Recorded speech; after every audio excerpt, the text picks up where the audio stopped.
Mbere yuko twinjira mu makuru yacu ndabanza nkwibariza ijambo rimwe gusa. Ese iyi ndirimbo ya Gitafu Aragitosa isibwe kuri YouTube cyangwa igumeho? Umwanya n'uwaye muri comment.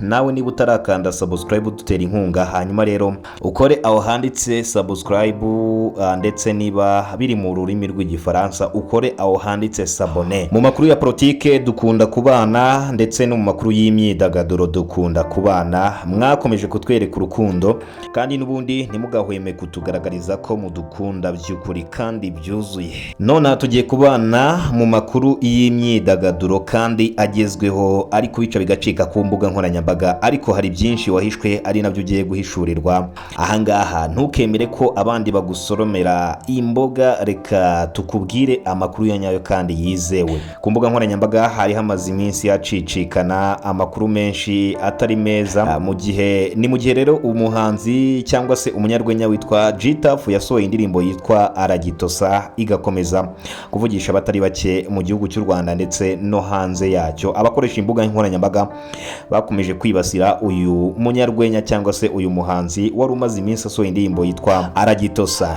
Iyi ndirimbo ikimara kugira hanze, uwitwa Mutesi Scovia turamumenyereye mu makuru ya politike, ndetse na Kenesi na Mutabaruka bakomeje kuvuga kuri Gitafu hamwe n'indirimbo ye yise Aragitosa, ndetse yewe bamwe bagatangira guhuruza ribu bavuga ko bagomba kugenzura iyi ndirimbo ya Gitafu yitwa Aragitosa kugira ngo barebe koko niba yujuje ubuziranenge bwo kugira ngo ibashe kuba yaguma ku rubuga rwe rwa YouTube. Hari ku itariki ya 31 z'ukwezi kwa mbere mu mwaka w'2026 ubwo umuhanzi cyangwa se umunyarwenya wamenyekanye ku izina rya Gitafu yashyize indirimbo ye hanze ku rubuga rwa YouTube ayita Aragitosa. Indirimbo ikimara kugera hanze ntabwo yakunzwe n'abantu, nta n'uwatekereje kuyivugaho. Ubwo Gitafu yakoraga ikiganiro kuri X Large TV ari kumwe na Nyamabondo, nibwo batangiye gusererezanya. Hanyuma rero uwitwa Nyamabondo avuga ko Gitafu yasohoye indirimbo mbi. Gitafu mu kwiregura yasubije Nyamabondo amubwira ko agomba kumuririmbiraho gato ku ndirimbo ye yitwa Aragitosa. Gitafu yahise afata umwanya muto cyane aririmbaho gato, ahita anavuga ko ari indirimbo ifite ubutumwa.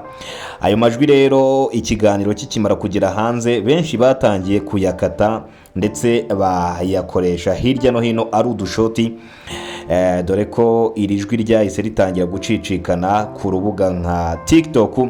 Abantu benshi bahita batangira kumenya indirimbo Aragitosa ya Gitafu. Ni mu gihe uyu muhanzi cyangwa se umunyarwenya yayisohoye, we yisobanuye avuga ko mu kumenyekana kw'indirimbo ye yitwa Aragitosa we yayikoze ari aho yikinira cyangwa se ari ibintu byari biraho nyine, ntabwo yari anazi ko indirimbo yanarenza abantu 5,000 barayireba, kuko yasobanuye ko mu gukora indirimbo itamutwaye n'amafaranga arenga 5,000. Ni mu gihe rero yakomeje no kunenga cyane abahanzi bashora amamiliyoni mu ndirimbo, ariko we agashima Imana ko yashoye 5 byonyine indirimbo ye ikaza kuba ifata imitima y'abantu benshi mu gihugu cy'u Rwanda. Hano rero ndi bugende mbaha amakuru neza 100% kandi mbivuge neza uko biri. Indirimbo rero ikimara kuba isereri mu bantu cyangwa se ikimara kuba virusi mu bantu, benshi batangiye kuyikorera icyo twakita ama challenge cyangwa se kuyizamura. Ni mu gihe nyirubwite we yamaze gutangaza ko indirimbo y'ikimara kugira hanze atigeze anatekereza kuba yayikorera promotion, ahubwo we yayikoze ayishyira kuri YouTube nko mu buryo bwo kugira ngo isaha n'isaha ajye arayumvana mu rugo iwe. Kandi ikindi yasobanuye ko iyi ndirimbo yayikoze hari amakimbirane yari amaze iminsi afitanye n'umugore we, yamaze gutangaza ko banabyaranye abana 2. Ni mu gihe rero uyu Gitafu yabajijwe niba koko iyi ndirimbo yaba yarayikoze agamije kwica imitwe y'abana bato b'u Rwanda, we asubiza ko yayikoze yikinira kandi nta n'umugambi mubi yari afite wo kuba yakangiza urubyiruko.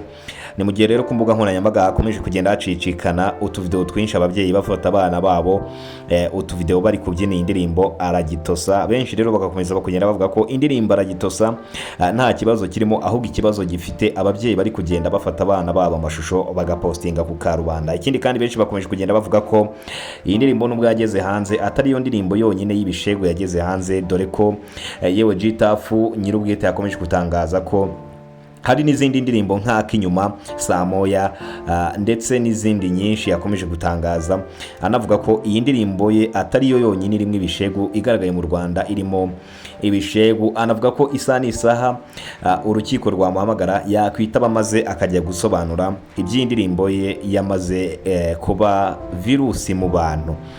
Ni mu gihe rero ku mbuga nkoranyambaga nanone nka TikTok content creator umwe yifashe maze akoresha AI abyinisha umunyamakuru Mutesi Scovia iyi ndirimbo aragitosa. Mutesi Scovia akimara kubona iyi video yaratangaye cyane kandi biramuyobera, anabwira abantu ko atari we mu by'ukuri ahubwo ari AI, ko atabona imbaraga zo kubyina indirimbo aragitosa. Ni mu gihe byagaragaye ko ubwo Scovia yari ari kubyina indirimbo bayimubyinishije yari afite imbaraga nyinshi zidasanzwe, we asobanura ko uwabikoze agomba kumujyana muri RIB mu buryo bwo kwishinganisha. Benshi rero bakomeje kugendera kuri ibi cyangwa se kuririra kuri ibi, ntibumva neza ko Mutesi Scovia yavuze ko azajyana muri RIB uwakoze amashusho ari kubyina iyi ndirimbo aragitosa, ahubwo we ntabwo yavuze ko azajyana G-Tuff mu rukiko. Ni mu gihe benshi bashyigikiye indirimbo ya G-Tuff bavuga ko nubwo iyi ndirimbo yamaze kugera hanze udashaka kuyumva azayireke, ubishaka nawe ayumve.